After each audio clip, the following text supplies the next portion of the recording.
Hello, welcome to Gautam academy. आप सभी का एक बार फिर से वेलकम है हमारे यूट्यूब चैनल गौतम एकेडमी में।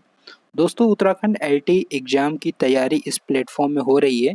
जो आपका 30 नंबर का टीचिंग एप्टीट्यूड आता है, उसमें जो आपका सिलेबस है अधिगम लर्निंग, उसमें जो सिद्धांत आते हैं काफ़ी इम्पोर्टेंट है दोस्तों। इससे उत्तराखंड टीटी 2017 में एक क्वेश्चन पूछा हुआ है लर्निंग से। ठीक है दोस्तों, अधिगम से एक क्वेश्चन पूछा हुआ है, इसी सिद्धांत के ऊपर पूछा हुआ है, थॉर्नडाइक के सिद्धांत पर पूछा गया है। तो आज का जो टॉपिक है वो है थॉर्नडाइक का ट्रायल और एरर थ्योरी। बहुत ही इम्पोर्टेंट थ्योरी है। आप जानते हैं कि अधिगम की 4 से 5 थ्योरी है हमारे पास। पावेल की थ्योरी है, स्किनर की थ्योरी है। आज जो है वो थॉर्नडाइक की थ्योरी है, सबसे इम्पोर्टेंट थ्योरी है ये। दोस्तों, इससे काफ़ी क्वेश्चन बनते हैं। आपके जितने भी टीचिंग एग्ज़ाम होते हैं, या उत्तराखंड टीटी, सीटेट या आपका एलटी का एग्ज़ाम हो, तो इस अधिगम के जो भी सिद्धांत हैं, पावेल का, स्किनर का, थॉर्नडाइक का, कोहलबर्ग का, इन सब से क्वेश्चन बनते ही हैं दोस्तों। ठीक है दोस्तों, तो इस टॉपिक को समझिएगा, एक थिंकिंग बनाइएगा इस टॉपिक के ऊपर कि ये टॉपिक क्या कहना चाहता है। ठीक है, मतलब क्या है इस टॉपिक का। ठीक है दोस्तों, तो चलिए दोस्तों वीडियो की शुरुआत करते हैं। तो थॉर्नडाइक का ट्रायल और एरर थ्योरी, जिसे हिंदी में कहा जाता है थॉर्नडाइक का प्रयत्न और भूल का सिद्धांत। थॉर्नडाइक थॉर्नडाइक एक दोस्तों मनोवैज्ञानिक थे, अमेरिका के एक मनोवैज्ञानिक थे। इनका मानना था कि जो हम बच्चों को सिखाते हैं वो एक संबंध के द्वारा सिखाएं। एक किसी वस्तु से अगर हम कोई चीज़ सिखा रहे हैं तो उसको हम कनेक्ट करके सिखाएं। ठीक है, तो आइए इसके बारे में जानते हैं। जो थॉर्नडाइक थे वो संयोजनवाद थे। ये सिद्धांत संयोजनवाद के नाम से भी जाना जाता है दोस्तों। इस सिद्धांत को हम ट्रायल और एरर थ्योरी के नाम से जानते हैं। ठीक है, इसको प्रयास एवं भूल का सिद्धांत भी कहते हैं। बहुत बार क्वेश्चन पूछता है कि थॉर्नडाइक का सिद्धांत का और क्या नाम है, तो प्रयास और भूल का सिद्धांत। इसे हम उद्दीपक अनुक्रिया सिद्धांत एसआर थ्योरी के नाम से भी जानते हैं। थॉर्नडाइक का जो उद्दीपन अनुक्रिया सिद्धांत है, जिसको हम स्टिमुलेशन और रिस्पॉन्स थ्योरी के नाम से जानते हैं, यहाँ पर जो थॉर्नडाइक है वो एक एक्सपेरिमेंट करते हैं। ठीक है दोस्तों, एक्सपेरिमेंट करते हैं और एक्सपेरिमेंट के पीछे उनका सिखाने का एक लॉजिक होता है कि बच्चों को कैसे सिखाया जाए। आइए सबसे पहले उस एक्सपेरिमेंट को जानते हैं कि क्या है वो एक्सपेरिमेंट। तो दोस्तों, ये थॉर्नडाइक का एक एक्सपेरिमेंट है। अब इन्होंने क्या किया, थॉर्नडाइक ने क्या किया कि इन्होंने एक बिल्ली को, आप यहाँ पर देख रहे हैं, एक भूखी बिल्ली को एक पिंजरे में पजल बॉक्स, इसे हम पजल बॉक्स कहते हैं, पजल बॉक्स। ठीक है, तो ये जो पजल बॉक्स है इसके अंदर हमने एक भूखी बिल्ली को रख दिया। ठीक है, थॉर्नडाइक ने क्या किया, इसे इसके अंदर एक भूखी बिल्ली को रख दिया। और आप यहाँ पर देख रहे हैं जो ये दरवाज़ा है, ये कनेक्ट हो रखा है एक वायर से, जो कि ये बटन है। ठीक है, ये बटन है। ठीक है, अब भूखी बिल्ली को चाहिए खाना, भोजन। इसके सामने रखा हुआ है फिश। ठीक है, मछली का टुकड़ा यहाँ पर रखा हुआ गया है।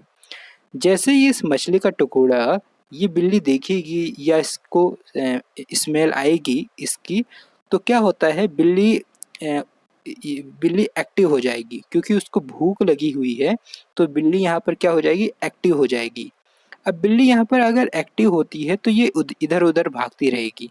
ठीक है, क्योंकि इसको भूख लगी हो, इसको चाहिए खाना, तो इसका मतलब ये है कि ये यहाँ पर कूदती रहेगी।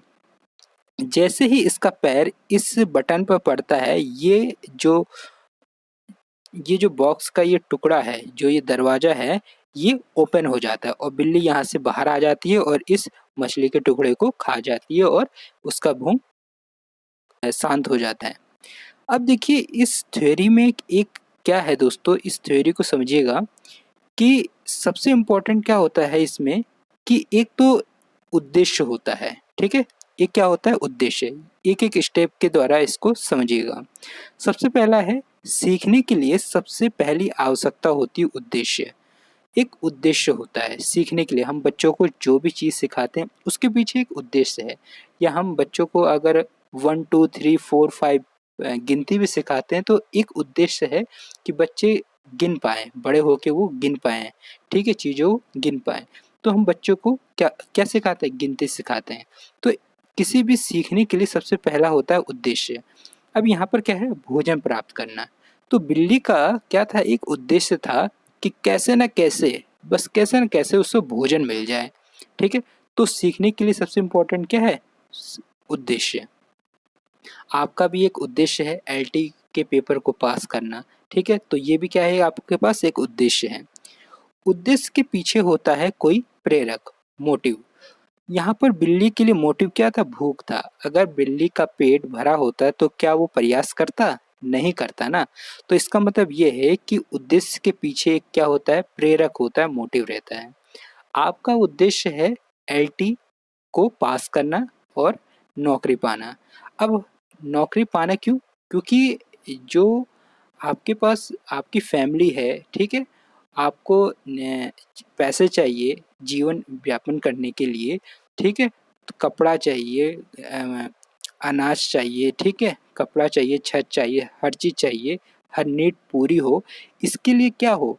आपको नौकरी चाहिए एलटी की। इसका मतलब ये है कि उद्देश्य के पीछे कोई ना कोई क्या होता है? मोटिव रहता है। ऐसी बिल्ली के पास क्या है? एक मोटिव है, भूख। अगर उसको भूख ना लगती तो इस मछली के टुकड़े को पाने के लिए वो प्रयास भी नहीं करती है।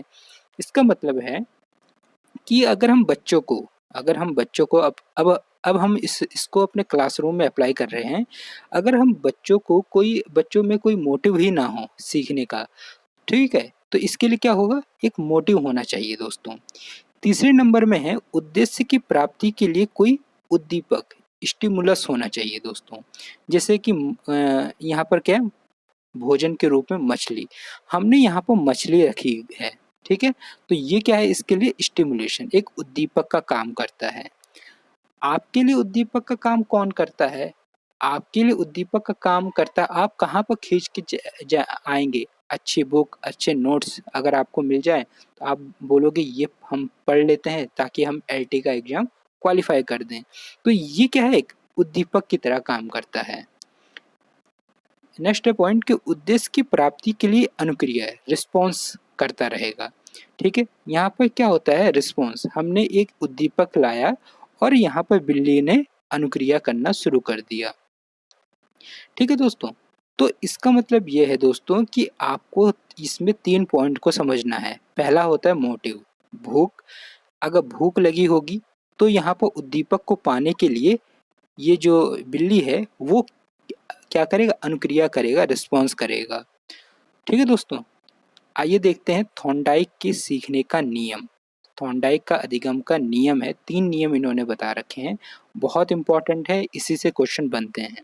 थॉर्नडाइक का प्रथम नियम है अभ्यास का नियम। अभ्यास का नियम, एक्सरसाइज। हम बच्चों को बार-बार एक्सरसाइज सिखाते हैं कि बार-बार अगर उनको मात्राएँ गलत हो जाती है या आपने देखा होगा नर्सरी में या 1-2 क्लास में हम बच्चों को लिखा देते हैं कि मेरा भारत महान, तो इसको 4-10 बार लिखिए, ठीक है? राइटिंग, इससे क्या होगा? बच्चों की राइटिंग सुधरेगी। हम अभ्यास के द्वारा बार-बार चीज़ें करवाते हैं। अब यहाँ पर क्या है? अभ्यास, ट्रायल और एरर थ्योरी, ठीक है ना? अब क्या होता है? थॉर्नडाइक ने इसी पर अभ्यास का नियम क्यों दिया?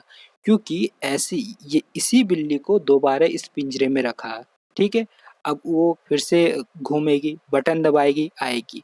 दोबारा हमने रखा, घूमेगी बटन। तो इससे क्या होता है कि जो उसको सीखने की टाइम होता है, जो टाइम पीरियड होता है उसके सीखने का, वो कम होते रहता है।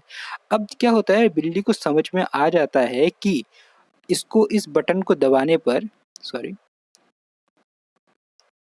इस बटन को दबाने पर क्या हो जाएगा? ये जो ढक्कन है वो ओपन हो जाएगा, उसको खाना मिल जाएगा। इसका मतलब ये है कि इसने प्रयास किया और जो इसके एरर क्या थे?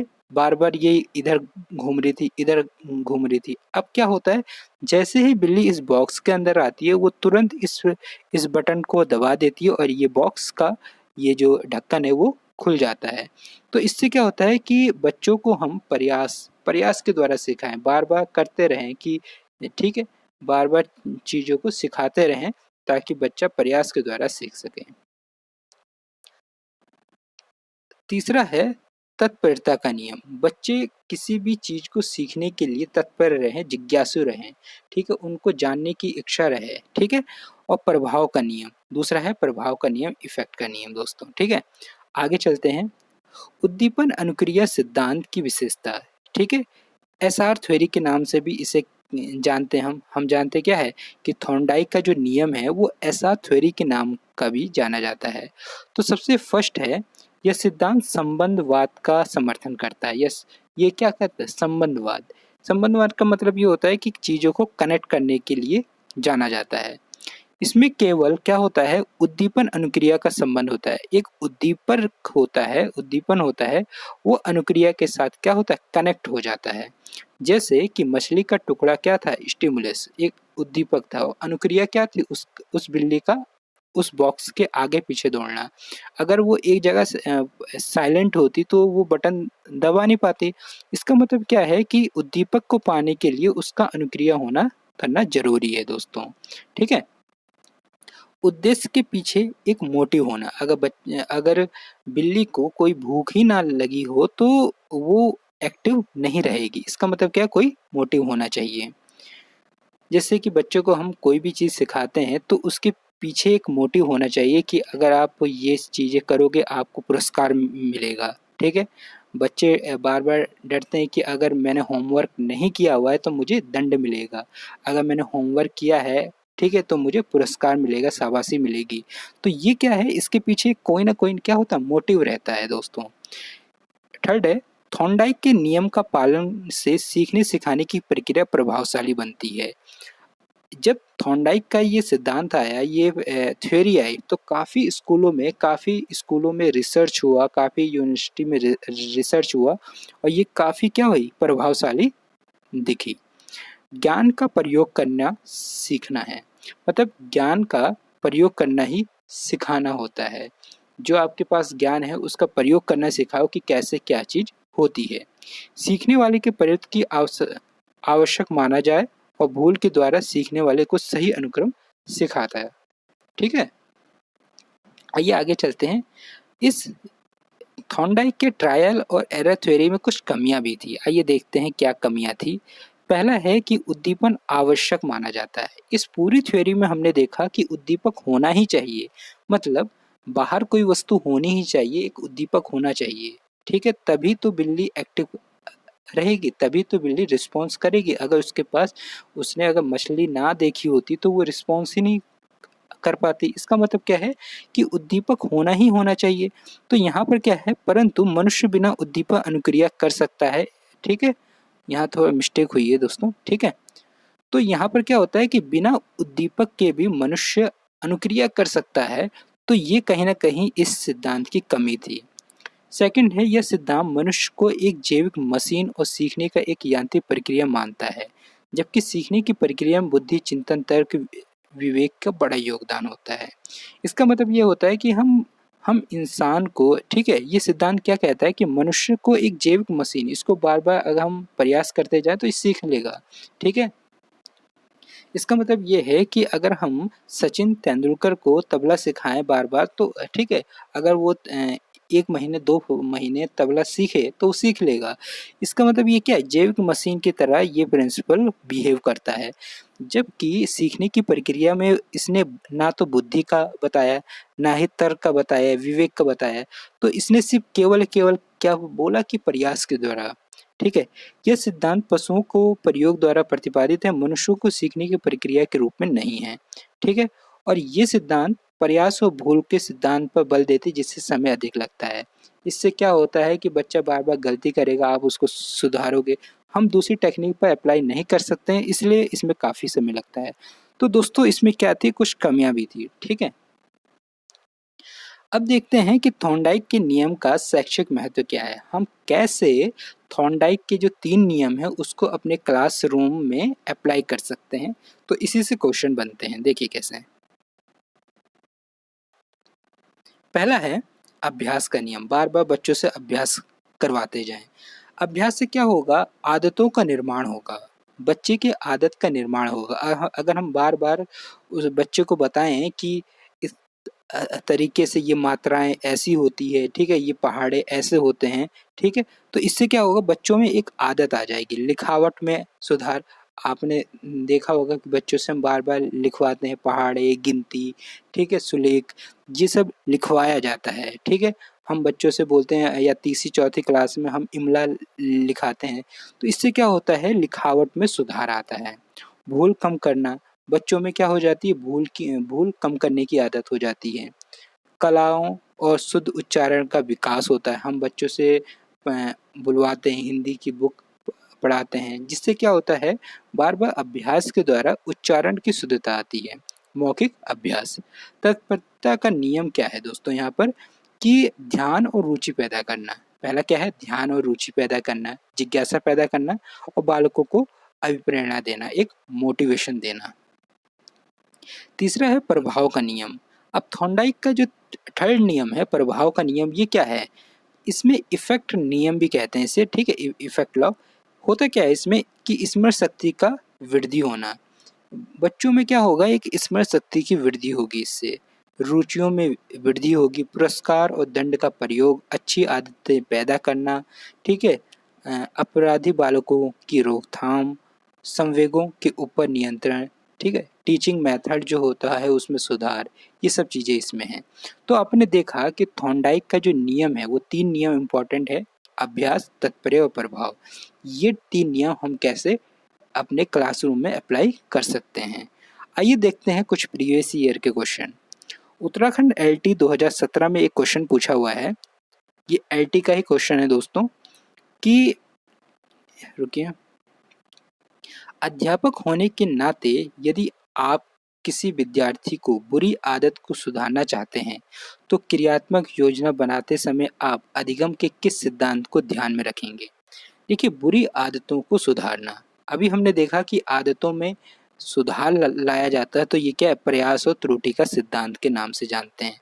तो ये क्वेश्चन पूछा गया था उत्तराखंड एलटी में 2017 में। तो देखिए दोस्तों, ये इम्पोर्टेंट थ्योरी है, इसमें से एक ना एक कोई क्वेश्चन आता है, ऐसे बहुत सारी थ्योरी है, ठीक है? तो आज हमने इस वीडियो में थॉर्नडाइक की थ्योरी को देखा। आइए आगे चलते हैं। ये भी एक टीचिंग एग्जाम से पूछा गया है, ये यूपी टीटी से पूछा गया है कि सीखने के नियम है, किसका सीखने का नियम है? तो आपने देखा थॉर्नडाइक का सीखने का नियम है। नेक्स्ट क्वेश्चन देखते हैं, सीखने में प्रयास और भूल का सिद्धांत का प्रतिपादन किसने किया? तो ये थॉर्नडाइक ने किया था।